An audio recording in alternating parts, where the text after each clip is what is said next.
Depuis le début de l'année, 38 personnes ont trouvé la mort sur les routes yvelinoises. Un chiffre en baisse par rapport à l'année 2010, mais la préfecture des Yvelines ne baisse pas la garde.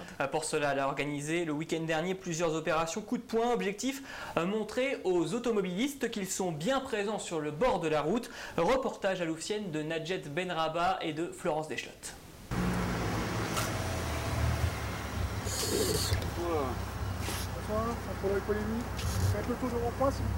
Le comité d'accueil était important dimanche matin sur ce rond-point de Louvciennes.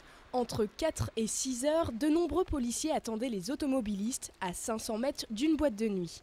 Objectif de cette opération coup de poing très spectaculaire, marquer les esprits. La dissuasion, c'est un peu aussi le sens d'opérations comme ce soir. C'est d'une part contrôler, sanctionner aussi ceux qui conduisent en état d'ivresse ou après avoir consommé des stupéfiants, mais aussi être vu, c'est aussi important, parce que la sécurité routière, c'est marquer les esprits, c'est une longue pédagogie, c'est un combat qui est un combat permanent, et c'est important de rappeler et d'être vu de telle manière que les gens se souviennent qu'on ne prend pas le volant quand on a bu.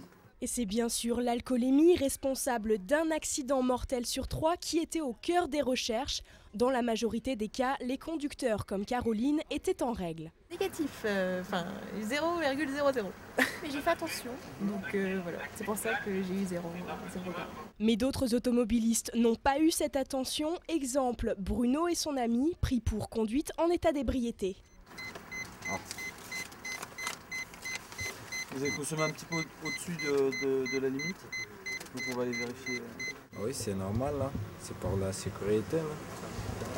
Mais bon, on est jeunes et tout ça. Il faut profiter là. On bosse toute la semaine, là.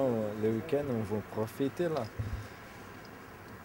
Mais bon, ouais, ça c'est mauvais. Ouais. Ces deux personnes ne pourront reprendre le volant, une décision plutôt bien comprise, mais dans cette situation, certains usagers de la route n'ont pas la même réaction. Vous avez pu constater que nous avons procédé à 4 contrôles positifs délictuels. Ce sont des gens qui, en fonction de la quantité d'alcool qu'ils ont bu, ne peuvent pas forcément toujours comprendre qu'il y a un contrôle de police à quelques mètres d'eux. Ou alors éventuellement aussi des réactions d'automobilistes qui ont peur de ce contrôle de police et qui prennent la fuite. C'est à nouveau la mise en danger de nos personnels évidemment. Au total, ce soir-là, 3 personnes ont été contrôlées positives à l'alcool.